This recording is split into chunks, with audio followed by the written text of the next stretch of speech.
Welcome to Talking with Zion, another episode. I'm your host, Zion. It was an eventful week, the past week for sports. Um, Yankees got bounced last time I was here. They were going to play Toronto. They got unfortunately bounced.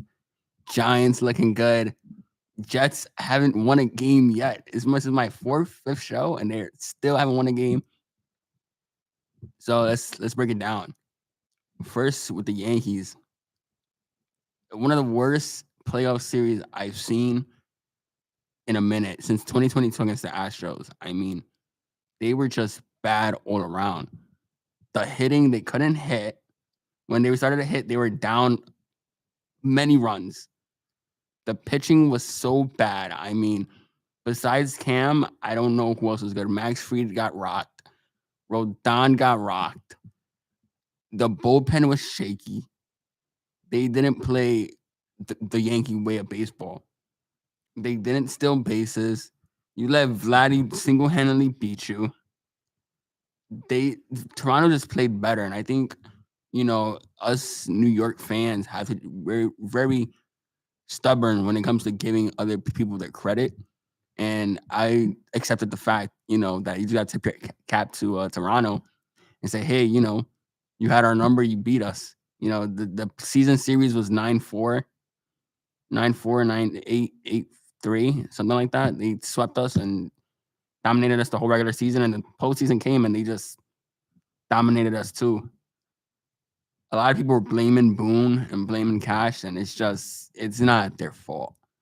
The team constructed it's similar to the one last year that made the World Series. It's not neither one of their fault. When you really look at it, it's the players. Stan had like a 500 OPS. He wasn't hitting. Jazz wasn't hitting. Wells was atrocious. Volpe was, my God, he's awful. He struck out 13 times in 16 plate appearances. He had a 70% K rate. He didn't even put the ball in play. He just whiffed on everything. Rice couldn't hit a splitter. Trent Grisham, oh my, thank God he's a free agent. Because he was atrocious. Cody Bellinger was like hit or miss. Only reliable bat was Judge. And that's so rare to see from Judge in the postseason because he is so streaky. In every postseason, like it's really the team carrying him, and he's the one whiffing. This postseason, he really showed out, but he was the only Yankee to show up and play. I think the Yankees' problem is just the way they play. And I understand home runs win games, but you just got to put the ball in playing at singles, try to get gappers. I'm not saying that a single is worth more than a home run. Obviously, I would like for you to win the home run ball. But, it gets colder, postseason, winter. Not everything's a home run ball. You need to learn how to, hit for contact, hit your singles, your gappers. I think that was their main problem. The pitching couldn't stop their lineup. And I mean, Toronto's lineup is so deep, 1 through 9. There's 7, 8, and 9 batters got on for the leadoff hitters. That's why Vladdy and Kirk were hitting so much with people on base. They weren't solo shots. Vladdy had a grand slam. He had a 2-run shot because people in front of him were hitting. When it came to the Yankees leading up, 1, 2, and 3 batters, 7, 8, and 9 weren't getting on for them. Wells wasn't getting on. Volpe wasn't getting on. McMahon had a solo shot, but McMahon's not a bat. He's there to play defense, so I don't expect offensive production out of him. Everybody else, I expect offensive production out of because your glove isn't as good as his. Now, so that's why Toronto was just batting way better. Their lineup is so deep. The Yankees lineup is deep, but I think the problem is they just don't have that approach. Like Wells, for example, it was 5-1, and they put in Jeff Hoffman. Jeff Hoffman for Toronto is a terrible reliever. He's blown countless of games for them. You have to work a count there, especially in Yankee Stadium. You're down 4. You saw what Judge did when we were down 3. Down 3, he hit the game-tying home run. You have magic. You're in your home field. Protect your home field. Work the count. See what it is. He swung first pitch. I think it was a splitter or sinker. He swung first pitch. And it was like on the top of the zone. Why would you swing at that? Take your time. You don't want to swing at the first pitch. After he walked 2 batters, And that's the thing that pisses me off about the Yankees when they get 2 walks and they swing first pitch. The pitcher's already rattled. Let him throw his balls, and then when you see the one you like, you swing at it. Don't swing first pitch. If your name is not Aaron Judge or Giancarlo Stanton, do not swing first pitch. And Stanton was god awful. I mean, bases loaded game 1 against Gosman, he struck out on a ball that was in the dirt, essentially. And it's like for somebody who's a playoff riser like him, I just didn't like the way he performed. Like, you already can't play the field, you already can't run. The one hit, like, he just didn't do anything. And it's like, you're clogging up $22 million. Be productive on at least one side of the ball, and he wasn't on neither. Jazz played terribly offensively. He had 1 home run in the series. Cool. Your defense, your gloves sold. And I think the problem with the Yankees in baseball is 9 innings is 27 outs. You cannot give a team more than 27 outs. I think that's the problem. The Yankees, they're so bad defensively, and you start during the year, that 27 outs with them is equivalent to 40 outs because they make so many errors. I mean, they give you second opportunities to come and bat. But while for them, it's 27 outs. They don't the opposing pitcher doesn't give them, because their defense is so good. You saw Wells make an error. Jazz make an error. You saw who else? You saw Trent slowly go get the ball. And then the Blue Jays are taking advantage of a Judge arm that can't throw as hard as he normally can because his elbow isn't healthy 100%. You have to play better defense. Jazz letting that double play ball go. I mean, I didn't know what to say. Volpe's another one. Volpe, you have to play better defense. I mean, if you're not going to swing the bat and hit, you got to be a side defender. You have to play good on one side, at least, or be serviceable. You weren't serviceable on neither. McMahon, he played good defense, so that's what he does. The bat, I wasn't expecting him to hit above 230, to be honest. And then the pitching. Oh, man. Max Fried, you got paid $218 million to be an ace. Weren't the ace. Rodon, man, walk Vladdy. He has your number all year. It's okay to walk him. Give him the 4 fingers, walk him. Instead, he pitched him. You're down 2-0 now. You're down 2-0. That was terrible. You let him get hot and you let him single-handedly kill you. And now look what Seattle's doing. Seattle's playing elite brand of baseball. They're hitting for contact. They're playing better defense. And look, they're up 2-0 in the series against the Blue Jays. I was done talking baseball, but I just have to point out the fact that, baseball's like chess. It's all about IQ, all about your next move. And you have to adapt to how the game is going. I think the Yankees want to play it their way. And it's like, that way is not the way to play. You're in the 16-year championship drought for a reason. It's not working. And you can't buy players like I normally did back then. That's not how the game works. The game works with you developing players, with you playing the way that the game's supposed to be played, which is get hits, steal. You have to win with different ways. I think that's the Yankees' problem. They want to hit the home run ball every time. Just because God blessed you with a short porch and blessed you with a left center field and a right center field that's deep enough that a single could get you to a second base with a double, doesn't mean swing for the fences. It means you take it if it's there. And I think what the Yankees also flaw was, if you saw from Vladdy, he hit the home run ball. He also hit balls the other way. The Yankees like to pull it. Yankees were trying to go the other way and pull it every time. Yo, you could go the other way and get them shaky. Go the other way, go for gappers, go for bloopers. They did nothing. The only thing the Yankees did well was trying to put people on for Judge. But at the end of the day, he could only do so much. So it's like, and he was hitting singles. He was hitting the home run ball. So it's like he's getting on base. He's passing the baton, getting on base for the next batter to do something, and you didn't do nothing. And it's like, it's frustrating to watch when you're at home and you're like, why aren't you playing? Why aren't you hitting the way that Toronto's hitting? When you're the better team, you had the same record as them. So it's not like they're extremely more dominant than you. You guys were equally the same. You should have beat them, especially with them. They had the bye and they had no pitching. They ran a bullpen game in the postseason. They had no pitching. You had the advantage in pitching. You had the advantage in batting. You had the advantage everywhere, and you guys didn't take advantage of that. that's enough Yankees for me. I'm done with them. Baseball season already over. I already checked out. I'm just rooting for Toronto to lose, and that's my passion right now. So, Mariners are I hope get the job done. They're going back home with a 2-0 lead. Hopefully, they put the nail in the coffin there. And Vladdy spoke all of this because you let them put champagne in your field. Vladdy was talking crazy on Instagram.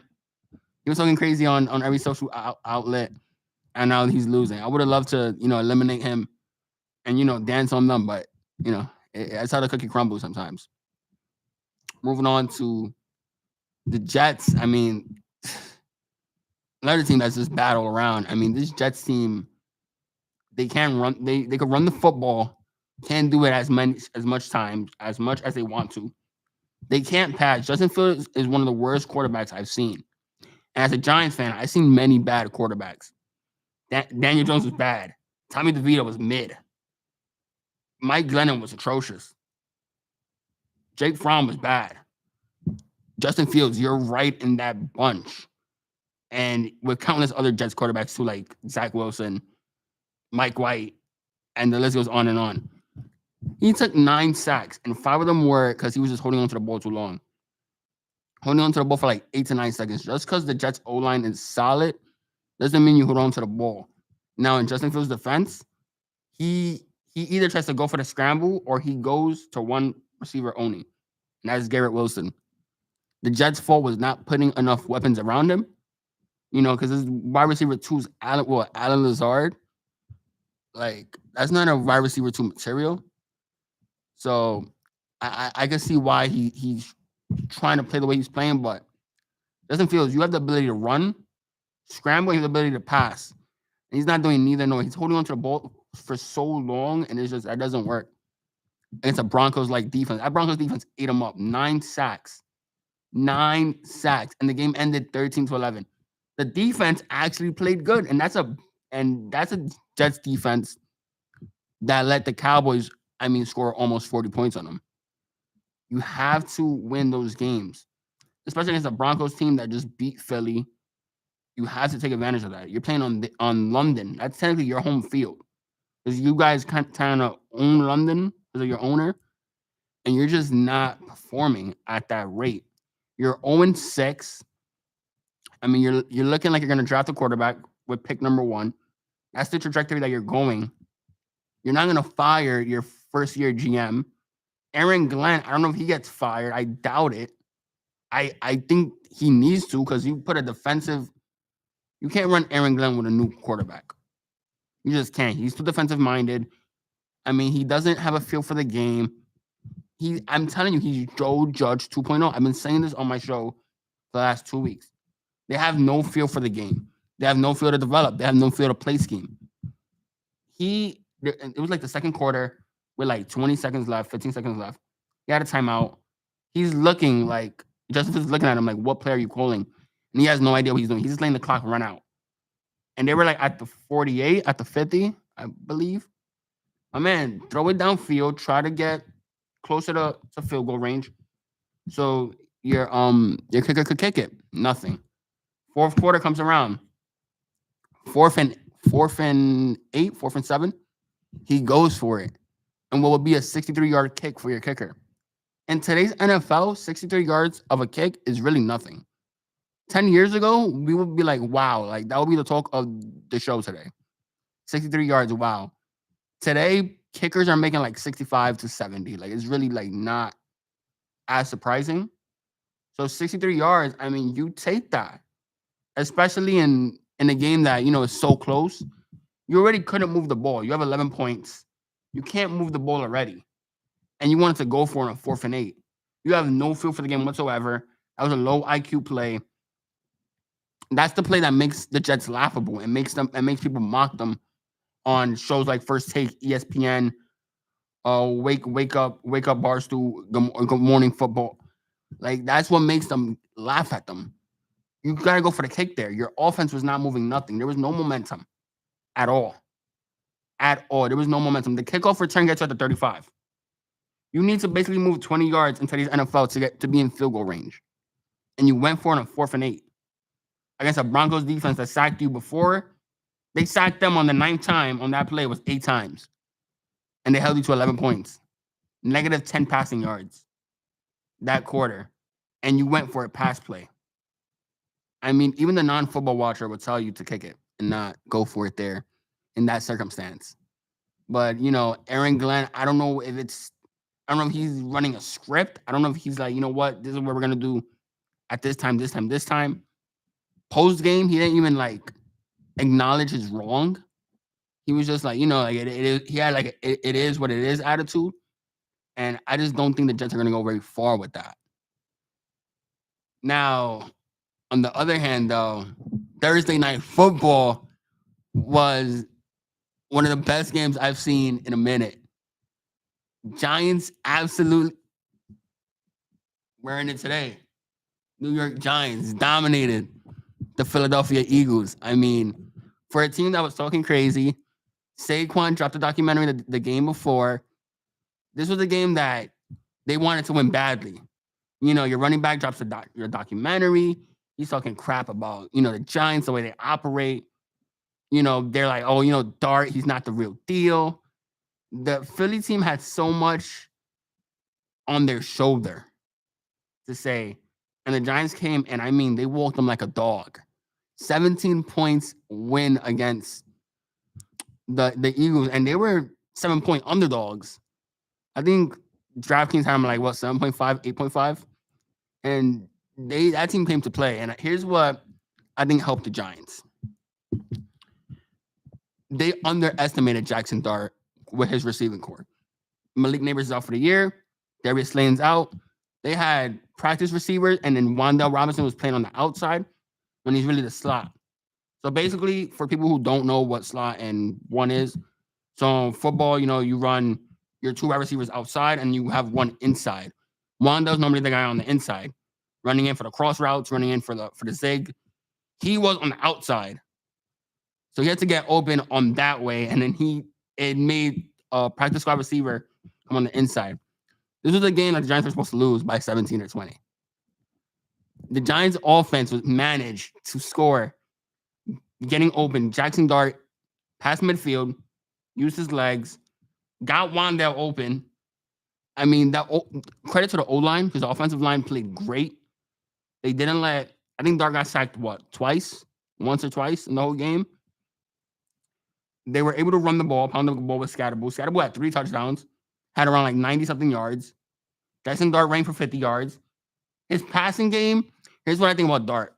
He's not passing as much, but again, it's like he doesn't have his weapons. He has no Neighbors. Slayton was out. He only has Wan'Dale and a bunch of guys. I think we're going to see Dart really air it out when he gets Neighbors back. And if the Giants do trade for a wide receiver, which I hope they do, just for the development of Dart and to make a playoff push. Now, yes, this sounds crazy, but the Giants are 2-2, and the second place team is 3-3. So with a win against the Broncos this week, Giants are tied for second. Philadelphia keeps on losing. First place is up for grabs. Now, I'm not saying book your Santa Clara trip to the Super Bowl. I'm not saying none of that. What I'm saying is this is a team that, for the first time ever, I could say it's fun to watch Giants football. I look forward to my Sunday, Monday, and Thursdays when they're on playing. I used to dislike it. Like, I was like, what, Giants are on. I'm forced to watch it. Like, it's force feeding me. But I'm actually excited to see how they play. Giants defense played good. The secondary played great. Stopped A.J. Brown. Stopped Devontae Smith. You made Jalen Hurts throw the ball. He can't throw, so he underthrew many. He overthrew many. Giants pass rush sacked them. Brian Burns, Abdul Carter, Tavon, Dexter. I mean, the Fantastic Four. They played great. Cordell Flat with the interception. I mean, they were clicking on all cylinders, and that's what they need to do. Click on all cylinders. They had a players-only meeting after the Saints loss. They came together like, yo, we got a scheme to bring out the best of our abilities. You know what I'm saying? We're tired of being the laughing stock. We got to go win it now. And they did just that. They played with fire, intensity. They got Tyron Tracy back. He was like the decoy in a sense. He reigned for a little bit, but Cam Scatterable took over. That backfield of Dart and Scatterable is looking more electrifying by the week, and I'm excited to see that. First time we had this excitement and physicality and fire in a minute. Now, Brian Dable, I don't know what's going to be his consequence with going into the medical tent and the Jackson Dart saga. I mean, you see him kissing him every time on the sideline, and showing his that's his guy. So I understand why he does it, but also that already gives you a bad luck, especially when you go into the medical tent and you try to see if he's concussed. Now, in his defense, he did say like, "Yo, I wanted to call a timeout. Is he coming back in for the game? Is he not? Like, what's happening?" And the doctor was unclear about that. He didn't really specify. And in the game where I think that happened and the Giants were up 3, you got to, as a doctor, you got to tell him, yo, he's going to be out for a little bit or he's going to come back in ASAP. You do kind of neither nor. So it's like, you're kind of like, the game's going on. You have to give him a quick, decisive move. But overall, I liked it. I think they played great. I'm excited to see them play Denver. The Giants held them to 13. I don't think the Giants held them to 13 points. But I'm excited to see how that defense plays against Bo Nix, against that Broncos team. Hey, they put out a win against the Broncos. It's a great time to be a Giants fan. I mean, I couldn't be more excited. This time around last year, I'll be talking about picks, talking about the mock draft. We're actually not talking about mock drafts no more, and I'm actually pretty excited.